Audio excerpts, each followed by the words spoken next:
অবশেষে দীর্ঘ প্রতীক্ষার অবসান।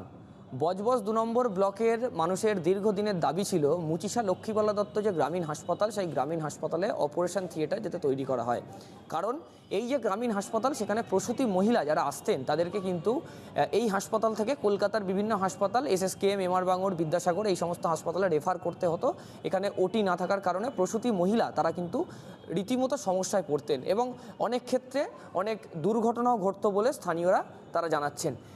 এই যে দাবি, দীর্ঘদিনের সেই দাবি কিন্তু বজবজ ২ নম্বর পঞ্চায়েত সমিতির সভাপতি যখন এলাকার সাংসদ, ডায়মন্ড হারবারের সাংসদ অভিষেক বন্দ্যোপাধ্যায়কে জানান, অভিষেক বন্দ্যোপাধ্যায়ের উদ্যোগে কিন্তু প্রায় ৬ কোটি টাকা ব্যয়ে এই মুচিশা লক্ষ্মীবালা দত্ত গ্রামীণ হাসপাতালে সেখানে অপারেশন থিয়েটার তৈরি, সেই অপারেশন থিয়েটার কিন্তু করা হয় এবং হাসপাতাল যে চত্বর, সেই হাসপাতাল চত্বর একেবারে ঢেলে সাজানো হয়। সিঙ্গুর থেকে সরাসরি মুখ্যমন্ত্রী মমতা বন্দ্যোপাধ্যায় তিনি ভার্চুয়ালি এই যে অপারেশন থিয়েটার, সেই অপারেশন থিয়েটার কিন্তু উদ্বোধন করেন। MP সাহেবকে রিকোয়েস্ট করে ভার্চুয়ালের সিঙ্গুরে আমাদের মানবিক মুখ্যমন্ত্রী মমতা বন্দ্যোপাধ্যায় এটা ভার্চুয়ালি উদ্বোধন করেছেন। তারপরে প্রদীপ উজ্জ্বলনের মাধ্যম দিয়ে এবং আমাদের বোর্ড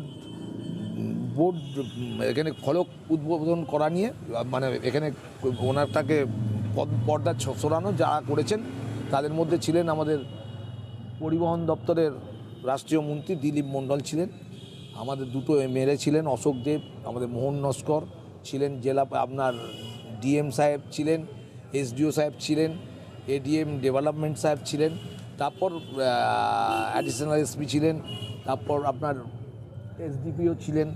টোটালি প্রশাসনিকভাবে উদ্বোধন করলাম এবং মানুষ এই টাকাটা, এই আপনার ওটির টাকা যেটা সিমক সেন্টারের টাকা দিয়েছেন 6,38,408 টাকা মতো এরম বরাদ্দ করেছেন।